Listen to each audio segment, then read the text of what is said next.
Olá, boa tarde, boa noite a todos. Bem-vindos a mais um Conversas com a Alta Gestão, um evento organizado pelo INC, o software de análise de negócios para construtoras e incorporadoras. Eu gostaria de agradecer aos nossos apoiadores, Software Cienge, Construtor de Vendas e Precision. Eu sou a Maristela, e junto com o Marcel, meu sócio na NPU e no INC, lideraremos essa conversa com o Ricardo Mateus. Ricardo Mateus é CEO da Brasil ao Cubo, a empresa que vem transformando a indústria da construção. Gostaria de te dar boas-vindas, Ricardo, e fique à vontade para se apresentar.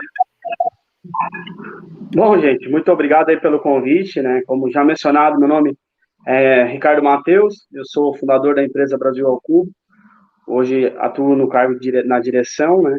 E é muito importante trocar algumas figurinhas aí com profissionais de alto gabarito aí como vocês. Eu fico muito honrado pelo convite aí, vamos aproveitar o máximo desse período aí para que a gente possa se desenvolver um pouco mais. Eu acho que ao longo da nossa conversa a gente vai aprender muito, eu também vou aprender, isso é bom, eu gosto muito de trocar essas informações, porque a gente acaba evoluindo. Eu tenho como princípio que a vida é um eterno aprender, então, com certeza, um bate-papo desse eu consigo levar para a minha história aí como desenvolvimento, isso é super importante. Eu acho interessante também, antes de a gente iniciar o nosso bate-papo, contextualizar um pouco do que é a Brasil ao Cubo e o que é essa indústria da construção civil que a gente está formatando em termos de fábrica de obra. É super importante isso, a gente contextualizar, porque depois a gente vai desdobrando alguns assuntos e as pessoas vão ter um entendimento mais claro da inovação que a gente trouxe para o mercado da construção civil brasileira. Eu vou pedir só para que o pessoal compartilhe este vídeo, é um vídeo de 2 minutos, simples, mas eu acho que vai ser super interessante para que a gente possa se desenvolver um pouco mais e contextualizar esse nosso bate-papo. Pode ser? Show!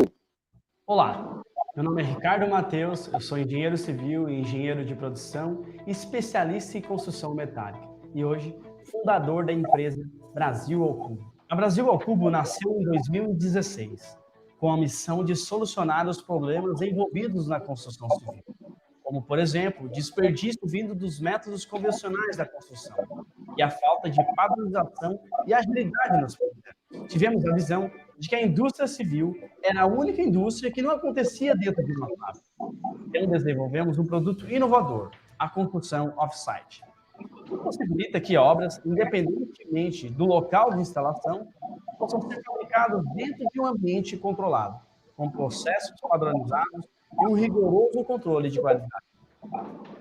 Nós fatiamos as obras em blocos, que são fabricados e transportados individualmente, e ao chegar no local da obra, são acoplados através do exclusivo sistema Plug and Play BR3. Isso só é possível através da padronização do processo das etapas de fabricação e inovação logística. Hoje, com os processos já desenvolvidos e em perfeito funcionamento, já entregamos mais de 150 obras, dando um total de mais de 500 módulos.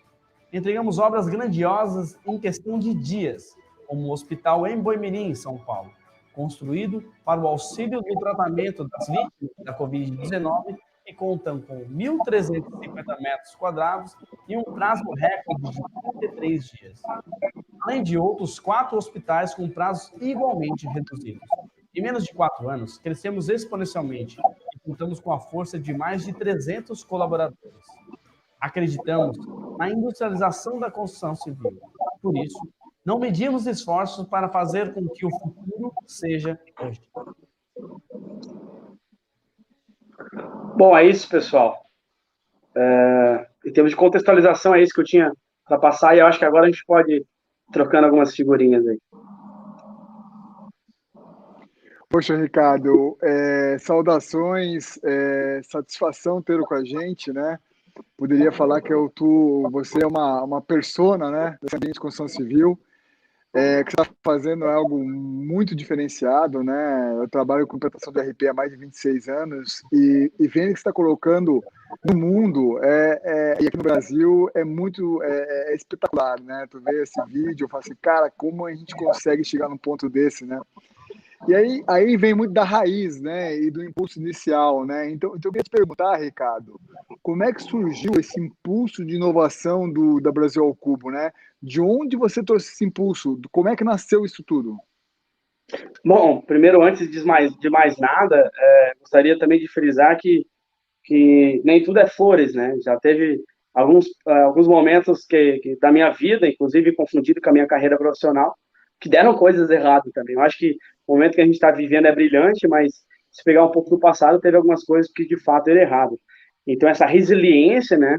Eu acho que é super importante até para qualquer empreendedor que queira se desenvolver um pouco mais. Mas contextualizando essa questão, acho que a minha história ela se confunde um pouco com a Brasil ao Cubo, mas muito por aquilo que eu vinha trabalhando.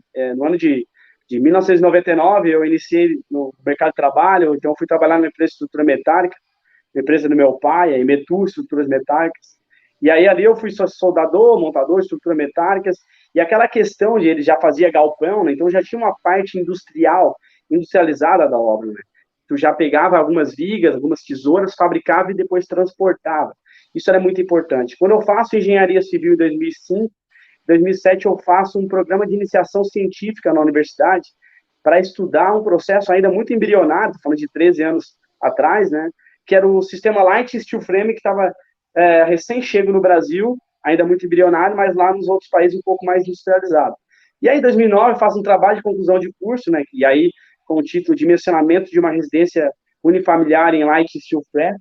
E aí, quando eu faço isso, eu apresento lá na empresa do meu pai esse processo, né? Como a gente já trabalhava com pavilhões metálicos, eu mostrei para ele. Por que não fazer também obras, residências em light steel frame? E aí, de cara, ele topou, mas a questão é que de 2010 até 2012, na empresa dele, a gente fez 12 obras e foram muito desfavoráveis, assim. Eu acho que naquele momento talvez eu tivesse a visão e a coragem para empreender, mas não tinha a competência. A competência ainda não estava muito bem desenvolvida. Então a gente acabou não tendo terceirização homologada, os próprios materiais ainda eram muito bilionários em termos de fornecimento. A gente acabou errando bastante e a gente teve que recuar com esse projeto lá na empresa dele. E aí, em 2013, quando eu fazia engenharia de produção, eu começo a entender que se eu pegasse a engenharia de produção junto com a engenharia civil e colocasse, compilasse essas duas para colocar dentro de uma fábrica um produto, né? Que antes a gente fazia obras em light steel frame, mas a obra era feita no local. Então eu pensei, o que fazer para colocar tudo dentro de uma fábrica? E aí, com a engenharia de produção que eu fiz em 2013, a gente começou na parte de prototipagem, e aí em 2015 meu pai resolve fechar a empresa dele, e eu já estava desenvolvendo a Brasil ao Cubo, quase que incubando ela, a parte de prototipagem, MVP, teste, né? E aí, em 2016, a gente acaba conseguindo fazer a primeira venda já com a empresa Brasil ao Cubo, que foi o ano de lançamento dela.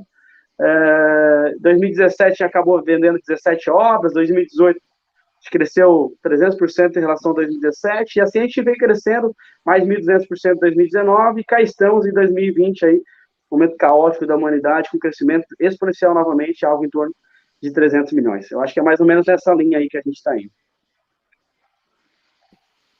Legal. Sim. Ricardo, o Vitor já mostrou um pouco da Brasil ao Cubo para a gente, mas eu queria escutar de você, assim, como que você vê que a Brasil ao Cubo muda os moldes tradicionais da construção civil? Bom, praticamente a gente se comporta como uma empresa de soluções construtivas ágeis, né, com um pensamento modular.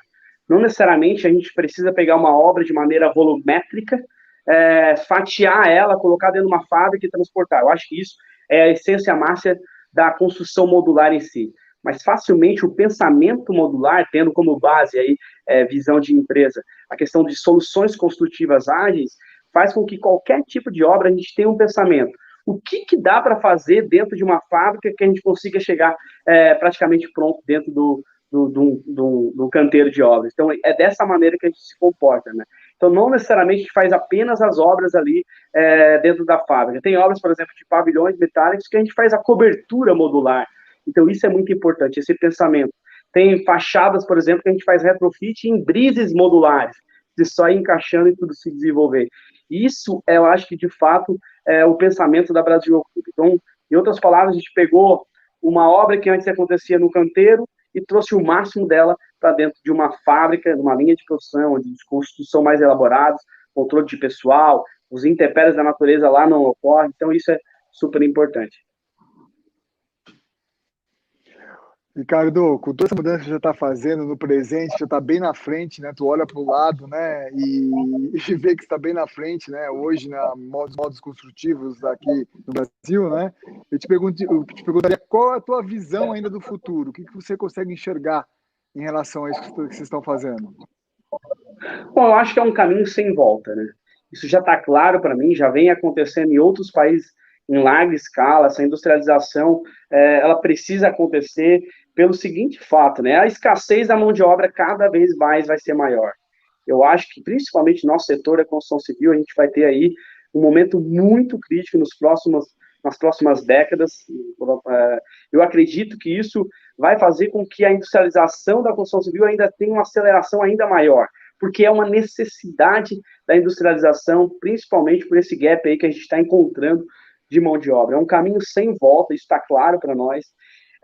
A Brasil ao Cubo está sempre atenta, então a gente está dando upgrade aí a cada ano, cada semestre praticamente, dos nossos produtos. Por exemplo, agora a gente está lançando a linha residencial alto padrão, a gente está lançando o primeiro edifício múltiplos andares da América do Sul, totalmente feito de uma fábrica, são 8 pavimentos, então é uma linha que a gente vai colocar no mercado e vai se comportar como uma empresa de edificações múltiplos andares. Então, é este perfil, esse DNA de inovação da empresa, a cada 6 meses se reinventar para que a gente possa lançar no mercado uma inovação ainda mais favorável. Eu acho que isso vai acabar acontecendo e a gente acaba nivelando e trazendo todo e qualquer tipo de inovação que as pessoas, que outros players queiram fazer na construção civil, nivelando por cima, né? Porque a gente sempre tem como embasamento a qualidade, a seriedade com o prazo, isso é super importante.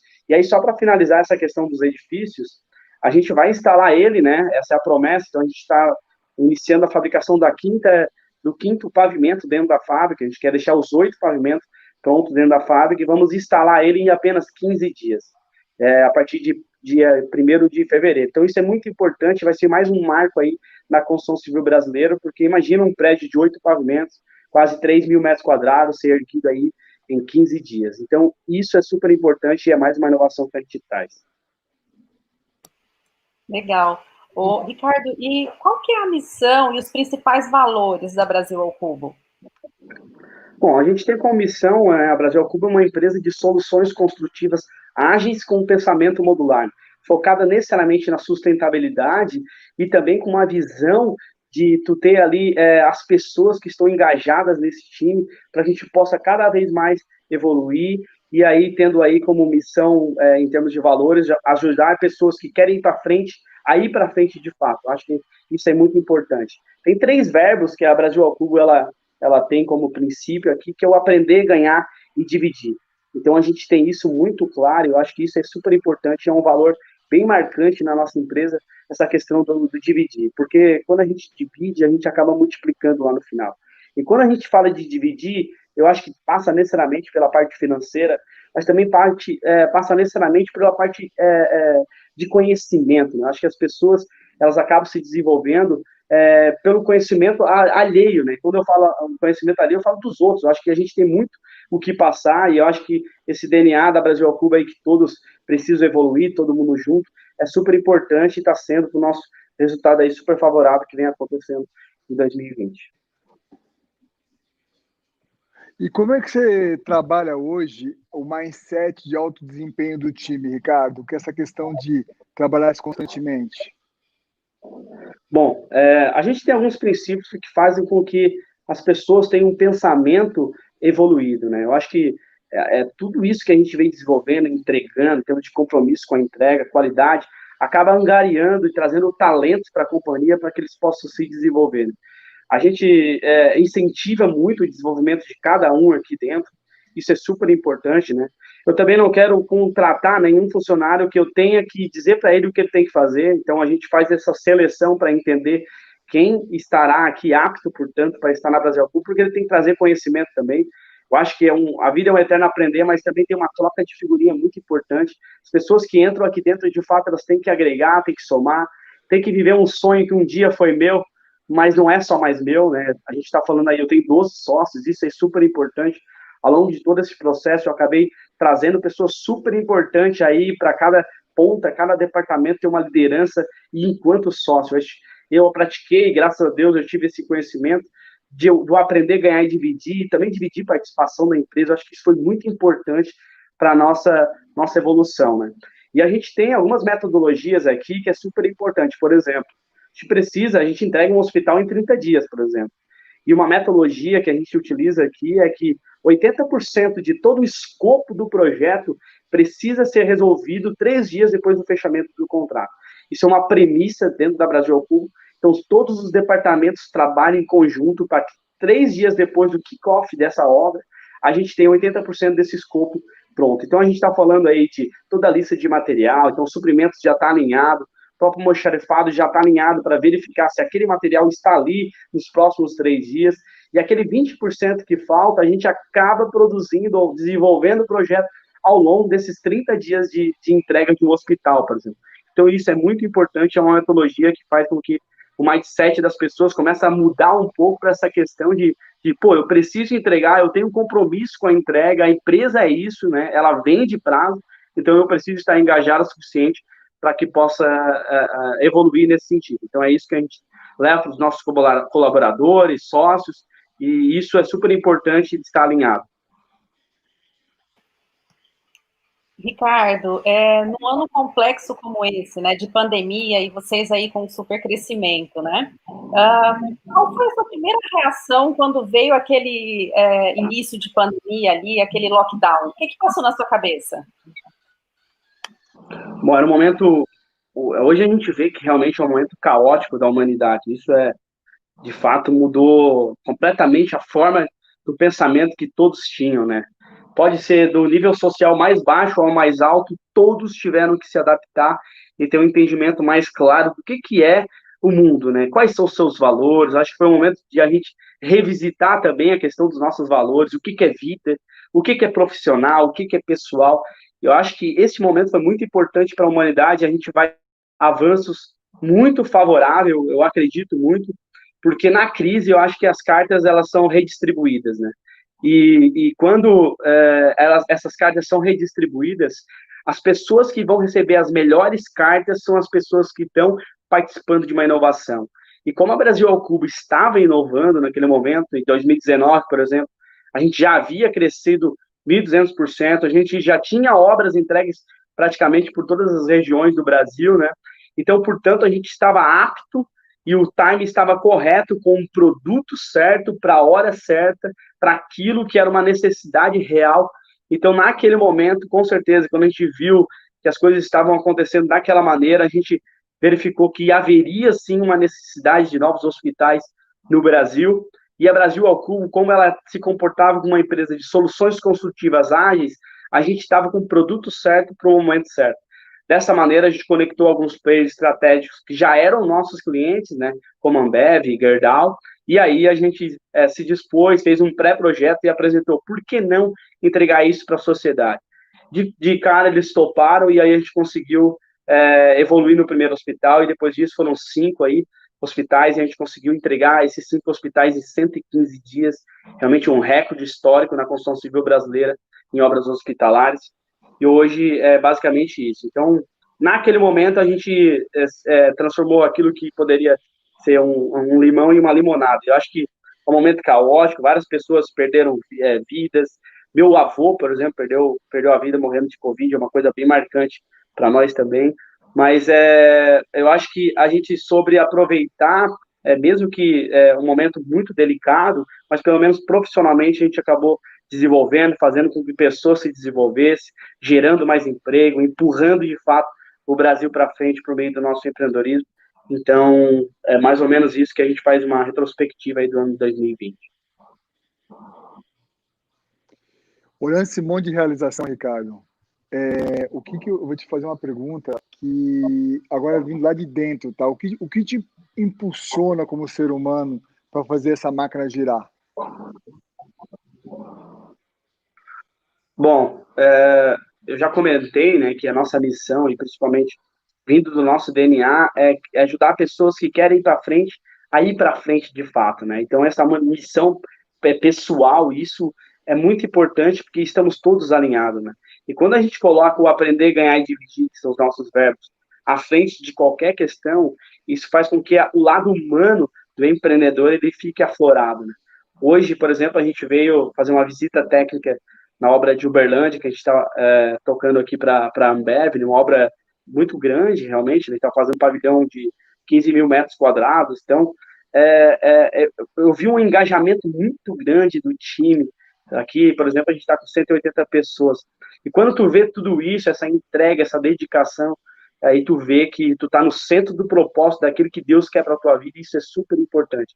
Eu me emociono ao falar, porque quando tu vê uma geração de riqueza para o país por meio do empreendedorismo, eu acho que a gente começa a estar no ápice daquilo que, de fato, o empreendedor tem que fazer, né? E poder ajudar a nação brasileira, por exemplo, com esses 5 hospitais, com a empregabilidade que a gente gera, com o pagamento de impostos rigorosamente pagos. Eu sinto muito orgulho de pagar impostos e verificar assim, pô, cara, este mês a gente pagou, sei lá, 2 milhões de impostos. Na verdade, lá no fundo do meu coração, eu fico muito feliz de poder ter uma empresa que está ajudando no desenvolvimento do Brasil, das pessoas. Então, é mais ou menos nessa linha que eu penso, né? Eu acho que empreender é empurrar o Brasil para frente, isso está claro para nós, e gerar valor para a sociedade, eu acho que é um bem maior daquilo que o empreendedor tem que fazer. E hoje eu estou no centro da minha felicidade total, eu estou plena felicidade pelo fato de poder ajudar pessoas, ajudar colaboradores, ajudar intraempreendedores, então são pessoas que estão lá dentro inovando, se desenvolvendo, crescendo junto com a empresa. E aí o nosso slogan que nos marca muito é nos vemos no topo, né? E quando a gente fala nos vemos no topo, a gente fala de todo mundo. Não é eu no topo, não é os nossos sócios no topo, é todo mundo lá no topo. Então, quando a gente tem aquela questão de ajudar pessoas que querem ir para frente a ir para frente, é de fato que todos estejam um dia no topo, que é o nosso sonho, que é muito grande aí, de ajudar o Brasil nesse desenvolvimento. Ricardo, se você encontrasse uma lâmpada mágica hoje, pudesse fazer 3 pedidos, quais seriam esses pedidos? É que acabou cortando um pouco a tua fala, eu não ouvi a pergunta. Consegue repetir? Consigo repetir. Se você encontrasse uma lâmpada mágica hoje e pudesse fazer 3 pedidos, quais seriam esses pedidos?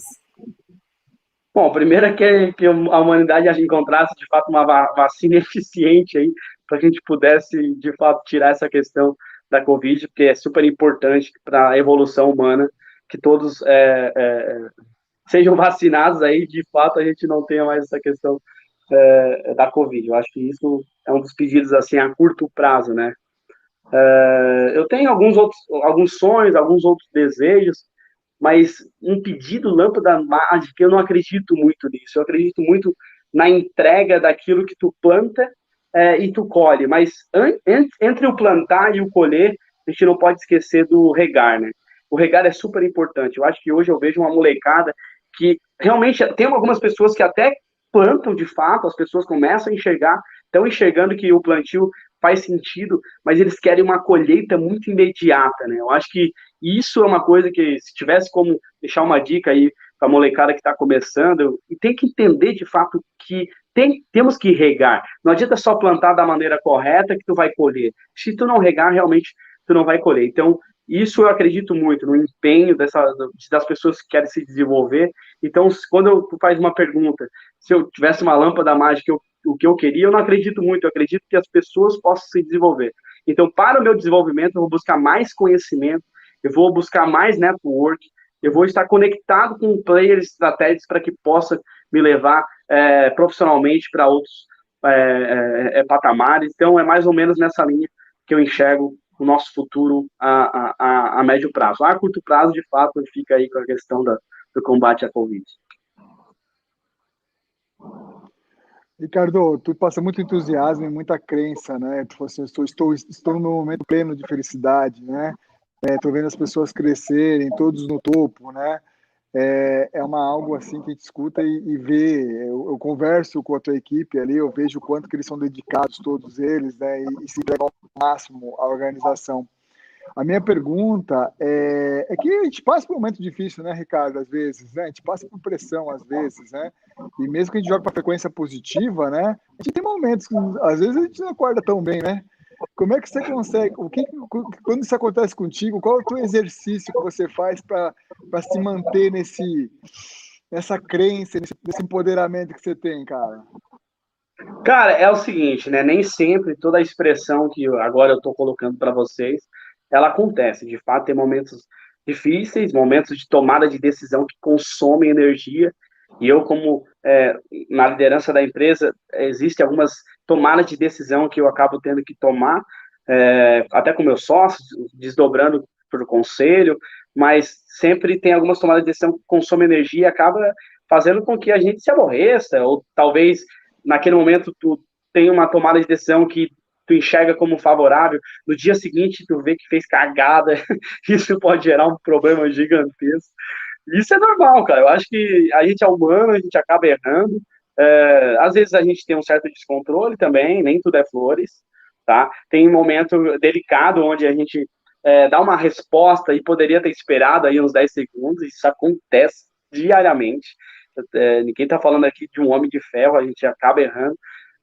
Mas eu estou buscando alguns treinamentos, estou buscando desenvolvimento pessoal em termos de treinamentos de CEO que eu venho fazendo, estudando muito também para entender como as pessoas elas se comportam, estudando um pouco de perfil de pessoas, para ver qual tipo de abordagem a gente precisa fazer. Tem pessoas que pensam de fato diferente das outras, então a gente precisa se desenvolver para entender com quem é o interlocutor que tu vai dar uma resposta, por exemplo. Então, algumas metodologias, algumas ferramentas que a gente acaba utilizando para se desenvolver um pouco mais. Mas eu estou em pleno felicidade, como já mencionado, mas também estou em constante mudança, né? Meu perfil está sendo moldado por todas as dificuldades que a gente encontra, por todas as oportunidades, por todas as pessoas que a gente acaba se conectando, com todos os aprendizados, com os meus sócios que eu estou tendo, cara, são pessoas, assim, super evoluídas, cada um no seu setor, trabalhando de maneira, assim, com uma expertise gigantesca, e assim, ter a humildade também de ter um entendimento. Claro que algumas áreas da vida tu não tem total domínio, mas que talvez possam ser supridas por outras pessoas, ou sócios, ou colaboradores.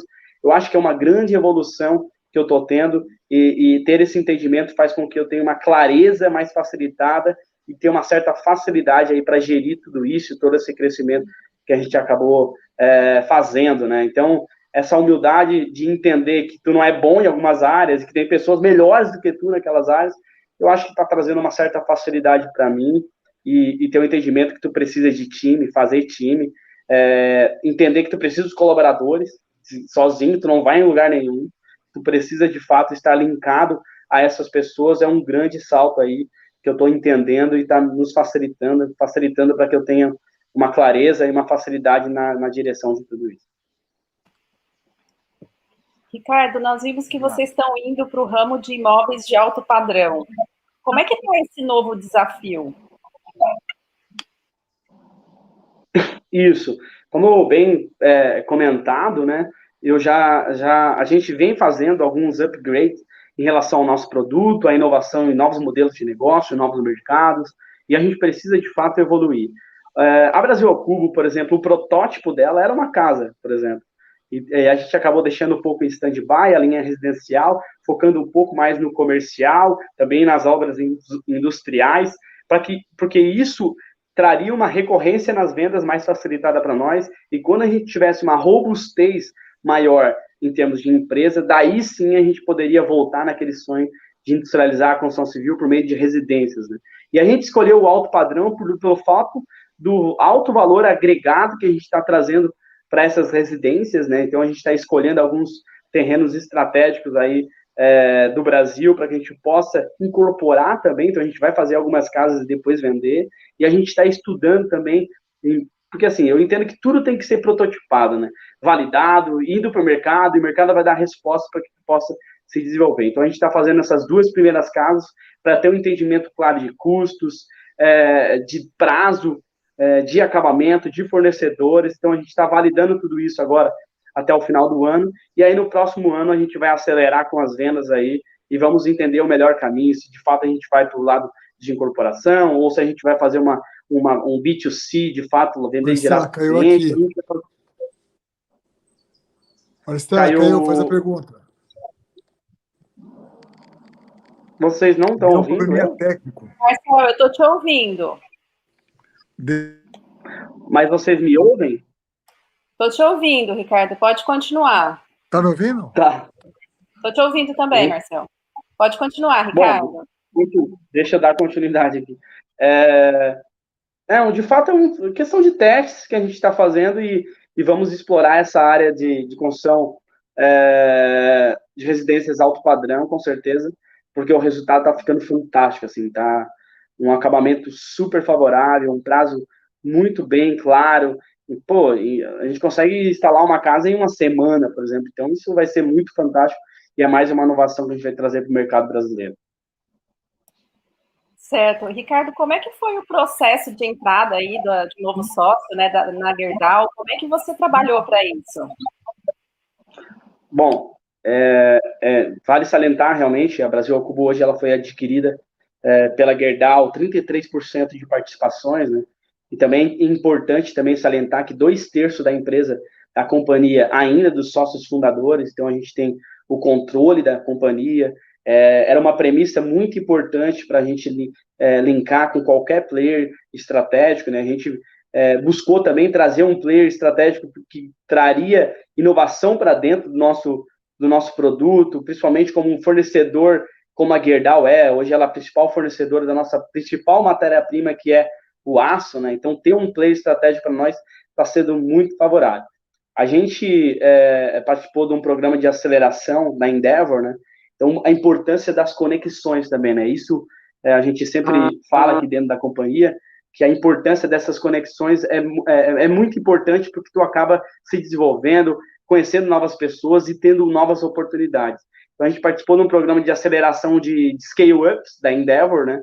E aí, quando a Gerdau chamou a Endeavor para fazer Gerdau Builders, a gente acabou se desenvolvendo, sendo acelerado pela Gerdau, passando aí no meio de quase 500 empresas consultex brasileiras, a gente acabou despontando aí entre as 8 principais, fomos acelerados por eles, e depois desse programa de 5 meses, a gente despontou como uma principal empresa dentro desse programa de aceleração, e aí eles contrataram a ACE, que é uma aceleradora, para validar essa questão da Brasil ao Cubo, entenderam que de fato faria sentido, e como eles já têm essa amostragem da Gerdau Next, né, que é trazer uma receita para eles em novos negócios até 2030, e passou pela Brasil ao Cubo, talvez, essa questão. E aí eles entenderam que fazia sentido, e a Brasil ao Cubo também entendeu que fazia muito sentido ter a Gerdau com a gente, e hoje estamos super felizes. Eu acho que a conduta deles é muito, muito profissional, muito brilhante,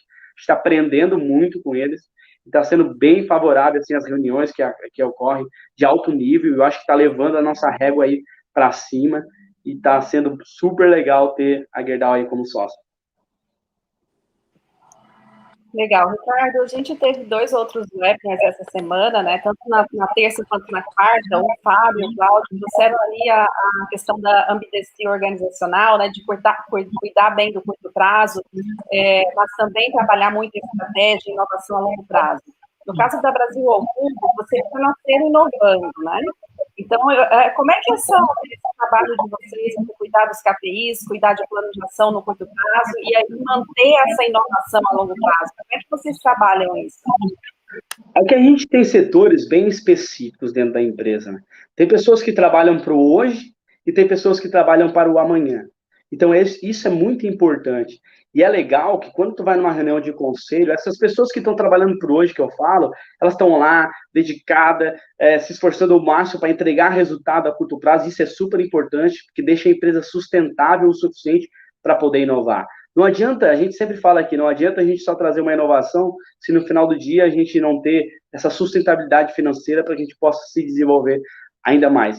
E essas pessoas que hoje estão entregando de fato na ponta, e eu estou falando dos nossos colaboradores, estou falando dos meus sócios, que são pessoas brilhantes, que entregam assim de maneira super favorável, eles estão alinhados com estratégias que outras pessoas, por exemplo, no caso eu, em termos de visão de futuro. Então, eu estou sempre pensando um pouco mais em termos de P&D, em termos de desenvolvimento de novos produtos, porque a gente pensa sempre em upgrade da empresa, inovação a curto prazo, a médio prazo e longo prazo.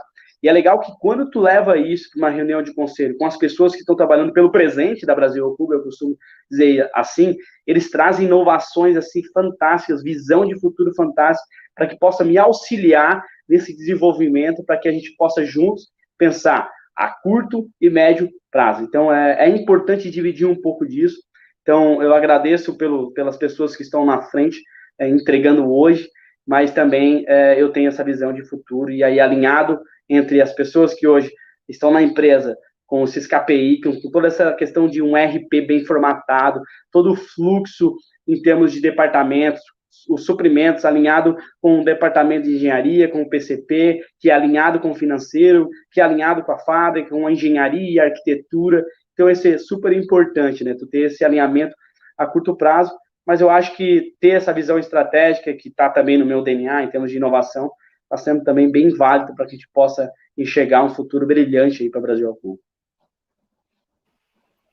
Legal, Ricardo, o pessoal está mandando algumas perguntas aqui. Tem uma que chegou agora. Vocês já executam obras em outros países? Se sim, vocês conseguem planejar desembolsos de industrialização separados do desembolso de montagem? Bom, a gente ainda não explorou o mercado internacional, visto que, por mais que, embora tenha várias investidas de outras pessoas querendo levar para outro país, a gente enxerga que ainda tem muita manga madura no nosso Brasil, né? Quando eu falo isso, esse exemplo, ele é exemplificado pelo fato da manga, quando ela está tão madura, ela cai no chão, de fato. Tem algumas mangas que estão lá em cima e tem mangas que estão ali na metade da árvore. Para que eu vou buscar todo o esforço de ir lá buscar aquela manga se tem muita manga ainda no chão, entendeu?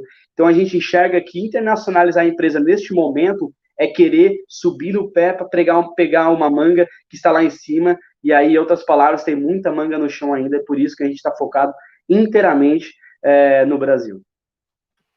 Ok. Tem uma outra pergunta. Oi, Ricardo. Pode falar, Marcelo. Oi, Ricardo, tu falou de fora, né? E no Brasil em si, tá? No Brasil, tem alguma região que vocês estão mais focados hoje? Ou vocês estão olhando mais nicho de mercado independente da região? Não, hoje... Para essa nova categoria que vocês estão trabalhando, que é em comparação de alto padrão. Bom, a gente vai buscar, provavelmente, e aí isso parte de uma estratégia da empresa, ainda ela não está 100% alinhada, mas talvez a gente vá buscar terrenos estratégicos pelo Brasil para a gente possa fazer a casa e depois vender. Mas não necessariamente em uma região, né?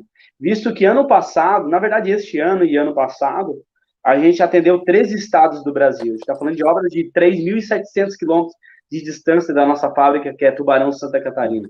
Então, assim, a construção off-site, ela pode facilmente tu fabricar e transportar. Lógico que vai ter um custo de logística, mas tem pessoas, tem players estratégicos que acabam visando e pagando por isso. Então, a gente não está focado necessariamente numa região, a gente está focado no Brasil. Onde a gente enxergar uma maior demanda, lógico que a gente vai centralizar. Mas a curto prazo, de fato, a gente quer explorar todo o Brasil. Ricardo, tem uma outra pergunta que chegou aqui. Como você entende o mercado de materiais para os segmentos de construção a seco no Brasil? Segundo você, qual é a maturidade do mercado, por exemplo, do Build Envelope? Bom, eu enxergo o 2020, né, que é o ano que a gente está, um momento muito favorável para a industrialização da construção civil brasileira. E quando a pergunta vem destinada à construção seca, né, que é uma construção que não envolve água, que ela é industrializada, eu não gosto muito desse nome, construção seca, gosto mais de construção off-site ou construção industrializada, enfim, cada um tem o seu conceito, né? Mas hoje eu tenho muitas empresas, empresas homologadas muito boas, e eu posso citar aqui uma gama delas, Sangopan, própria Isoeste, Gerdau, Gibson. Então, são pessoas que estão inovando, empresas que estão inovando e trazendo uma certa facilidade para outras empresas que queiram industrializar a construção civil brasileira. Isso é muito diferente de um cenário, quando eu comecei lá em 2009, né? Um cenário que ainda os parceiros não eram homologados, os próprios produtos ainda não eram bem desenvolvidos, acabando trazendo algumas patologias até para o produto nosso, né? Então, hoje eu posso falar com clareza que a gente tem aí fornecedores muito bons dentro do Brasil, e isso está sendo muito favorável para que a gente possa industrializar a construção civil brasileira.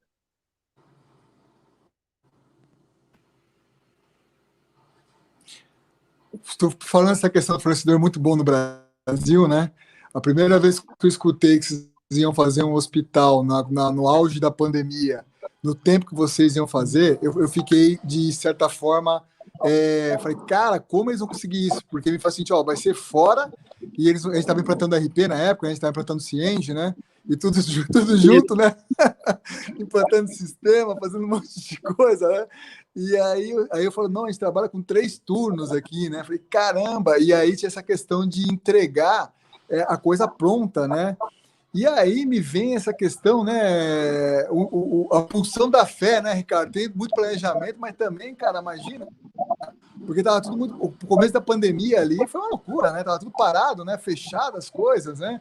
E vocês entregando. Como é que foi essa experiência? Como é que você conseguia dormir nisso aí, nesse ambiente? Cara, primeiro é o seguinte, tem uma frase que, inclusive, a gente tem uma camiseta aqui na Brasil ao Cubo, e tem uma frase que eu gosto muito, que é arrisque tudo. É uma camiseta que a gente anda, todo mundo anda lá dentro. Eu acho que chega um momento que tem que arriscar mesmo. Chega uma hora que o empreendedor ele tem muito disso, né? Tu tens que tomar riscos, né? Lógico que tem que calcular esse risco, tem que ser riscos calculados, mas essa frase, ela é muito marcante dentro da empresa. Quando a gente bota o arrisque tudo, e aí dentro dessa camiseta, né, a parte da frente, ela é arrisque tudo. Mas lá atrás tá escrito, mas antes certifique-se que terá estrutura para bater as asas. Então isso é muito importante. Quando a gente falou que ia assumir aquele prazo lá, que eram 40 dias inicialmente, e a gente conseguiu entregar em 33 dias, um cronograma que era de 40 dias de uma obra de fechamento até entrega, inclusive dos leitos hospitalares, gases hospitalares por dentro das paredes, a gente já tinha uma estratégia traçada, né? A gente certificou se de fato teria essa estrutura para bater as áreas. Então a gente foi buscar parceiros, por exemplo, como Tec Verde, uma empresa fundamental para que a gente pudesse se desenvolver. Todos os fornecedores já estavam alinhados antes de a gente fechar aquele contrato. Então a gente arriscou tudo de fato, mas com certeza a gente foi verificar que se tinha estrutura para bater as asas. Qual que foi o teu maior frio da barriga, Ricardo, nesse desafio teu, assim, que você falou assim, uau, passei por essa. Qual que foi, assim, teu maior arrepio, o maior frio da barriga? Cara, a gente é movido por desafios, né? Então, os desafios é o que nos move. Aqui dentro da Brasil Cubo, todos estão alinhados com viver desafios diariamente, né? A gente tem isso claro dentro da empresa. Eu acho que se a pessoa não gosta de desafio, ela não tem nem que... Não pode ser o nosso colaborador, é uma premissa muito marcante na hora da contratação, porque a pessoa tem que se desafiar, tem que inovar, tem que trabalhar um pouco mais, sim, para entregar.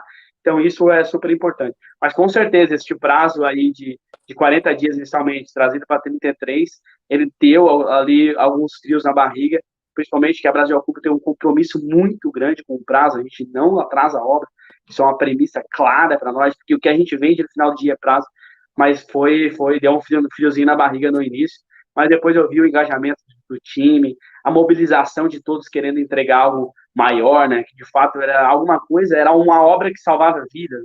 No final desses 115 dias, a gente entregou 337 leitos entregue em 4 regiões distintas do Brasil, né? Falando de obras em Porto Velho, Brasília, São José dos Campos, Porto Alegre, São Paulo, foram 5 hospitais feitos assim de maneira instantânea, e ter 337 leitos hospitalares disponíveis aí para o Brasil foi uma coisa realmente fantástica. E a gente está falando de quase 5 mil pessoas já tratadas nesses leitos. Então, isso é muito importante para nós, as pessoas que puderam lá salvar as suas vidas por conta daquele todo o nosso empenho. E esse frio na barriga sempre está. Mas agora é importante também dizer que a gente gosta de desafio, então, a gente vai agora fazer um prédio em cerca de 75 dias de fabricação em 15 dias de montagem de 8 andares. Então, com certeza, eu estou num frio na barriga agora, isso está claro para nós, mas tudo bem, a gente vai vencer mais essa, vamos nos desafiar e com certeza a gente vai entregar aí mais essa inovação no mercado brasileiro. Show, Ricardo, show. Ô, Ricardo, temos mais 2 perguntas que chegaram aqui para a gente finalizar, tá? A primeira pergunta é: qual a relação aproximada de equipe de fábrica versus equipe não fábrica? Planejamento, projeto? Vai depender das obras, né? Nas obras que são obras modulares, volumétricas, a gente está falando aí de algo em torno de 85% fábrica de pessoal e 15% na infraestrutura, né? Embora a gente está falando da fábrica de obra, a gente tem obras de infraestrutura também junto, né? E aí acaba indo um pouco mais para a linha da construção civil, que é parte de piso, pavilhões, alguma coisa que chega apenas, por exemplo, a etapa 1 da construção modular, que são vigas pré-moldadas ou treliças pré-moldadas, aí acaba tendo um pouco mais de obras no on-site que a gente fala. Mas a construção modular volumétrica, que é a nossa fábrica de obra, a gente está falando de sair aí 95% pronta a obra de fábrica, mas a gente está falando de 15% do pessoal lá na obra, em termos de montagem e também de produção da infraestrutura. Tá, e tem uma outra pergunta aqui, como vocês fazem para definir quem são os responsáveis pelo hoje da empresa e pelo amanhã? Como é o processo de verificação dos resultados da equipe do amanhã? Bom, é porque a gente tem departamento, por exemplo, departamento de P&D, que fica estudando periodicamente novos materiais, novos mercados, e isso passa necessariamente por um alinhamento em termos de gestão, de direção, da minha parte, com os diretores da Brasil ao Cubo, né? Então, hoje, quem está pensando no amanhã, praticamente, na verdade, todos ali que estão no conselho, por exemplo, estão pensando no amanhã da empresa, mas como eu fico focado nessa área, então passa muito por mim, assim, eu vou desdobrando em termos de equipe, trazendo algumas pessoas para o meu time, né, em termos de pensamento do amanhã, e aí a gente acaba se desenvolvendo. Mas a gente não tem, assim, quem pensa no amanhã e quem pensa no hoje, né? Na verdade, a gente tem times que entregam hoje e tem times que estão pensando na entrega futura. Mas não necessariamente é dividido isso, entendeu? Ricardo, está chegando perguntas aqui, podemos ir mais um pouquinho? Tudo bem, estou tranquilo aqui.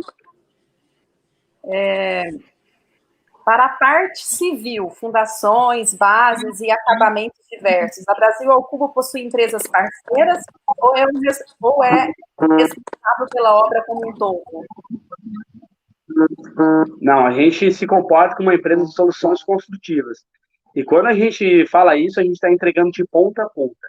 Eventualmente, tem algumas obras que a gente faz algumas subcontratações da parte civil, né? Mas sempre com a gestão da Brasil ao Cubo. A gente tem funcionários que hoje atuam também na construção on-site, né? Que é a construção lá no canteiro, em termos de infraestrutura. Mas, normalmente, deixa eu só arrumar um detalhe aqui no celular.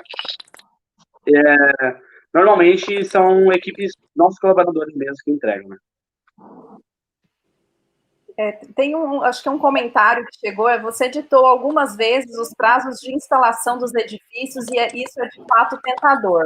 Seria muito interessante ter um case de projeto preliminar executivo para entender os fluxos de trabalho. Eu acho que veio como um comentário mesmo. Tá. Não, realmente, os 15 dias que a gente vai erguer esse prédio, inclusive vai ter transmissão ao vivo, a gente vai transmitir essa instalação em 15 dias no prédio, ao vivo, então as pessoas vão poder conferir. Está tendo um trabalho minucioso em termos de planejamento, então tem um time só planejando quando chega o guindaste, quando vai um caminhão, quando ele sai, a plataforma telescópica, quem chega, como é que a gente faz a vedação. Então tem um planejamento quase que na hora mesmo, né? A gente faz um cronograma diário, mas em hora, para que a gente possa seguir ele. Está sendo fantástico, assim. Agora, lógico, é um desafio super grande, desafio realmente muito grande, fazer um prédio aí em 15 dias, mas a gente é movido por desafios, né? Então, com certeza, eu acho que a gente vai conseguir aí bater mais esse recorde aí na construção civil brasileira. Legal, Ricardo. Eu acho que são essas as perguntas que chegaram, né? Então, a gente já se encaminha aqui para o fechamento. Eu gostaria de te agradecer assim, muitíssimo, foi uma hora maravilhosa aí de conversa, com muitos aprendizados contigo, com a história da Brasil ao Cubo, né? E esse webinar vai ficar gravado no nosso canal do YouTube, os webinars de terça e quarta também, que foi sobre ambidestria organizacional, o case ontem, né, da Citrus Cubo, sobre board de gestão e times de alta performance, então dá para vocês voltarem e assistir, está lá no nosso canal do YouTube, e eu acredito que seja isso.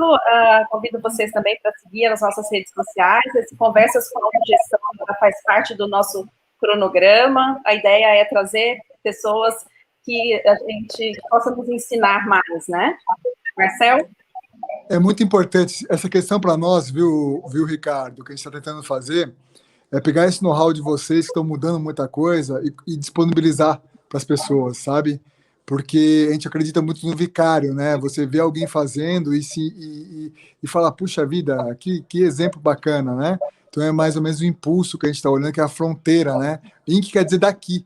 É como se a gente estivesse na fronteira e quisesse falar assim, pessoal, vamos avançar essa fronteira, né? Então eu queria te agradecer de coração, Ricardo, todo esse exemplo que você está passando para a gente, né, de ser humano, e queria também deixar aberto para você, para o comentário, para você falar alguma coisa e chamar uma mensagem para a gente aí no final. Bom, gente, eu fico muito agradecido, assim, pelo convite, eu estou super feliz. Eu gosto muito dessa questão de dividir conhecimento. Eu acho que chega um momento que tu tens que devolver para a sociedade tudo aquilo que o empreendedorismo te deu, tudo aquilo que eu tive a oportunidade de me desenvolver, de conhecer pessoas. Então, eu preciso entregar um pouco disso. Então, por isso que eu fico muito honrado com o convite, o pessoal do INC aí, também o pessoal do Cienge, um RP fantástico, a gente instalou ele, assim, mudou a nossa gestão, realmente muito bom, fantástico mesmo. Queria deixar o nosso agradecimento para todo o time também que esteve lá. A gente estava no meio dos hospitais e precisava desenvolver o nosso RP para que a gente pudesse ter um fluxo de informações mais favorável. E o pessoal não mediu esforço também para que a gente pudesse acelerar esse processo. Também fico meu agradecimento aí para todo o teu pessoal aí, fico muito, muito feliz. E aí, por último, como mensagem aí que você poderia agregar para alguém aí na vida dessas pessoas, eu acho que eu fico com a frase do mestre Osiris Silva, que ele fala que a educação transforma. Então, se ela transformou a minha vida, o conhecimento, toda a educação que eu fui buscar, sou muito agradecido também pelos meus pais, que desde o começo estiveram lá. Não, tu precisa estudar, tu precisa se desenvolver. Por mais que lá atrás meu perfil era muito bagunceiro, então eu sempre fui um cara média 7, recuperação todo ano. Só que eles sempre falaram, tu vai ter que fazer uma faculdade, então tu vai ter que se desenvolver. Isso também fica o meu agradecimento aos meus pais que sempre acreditaram nisso. E com certeza a educação transforma.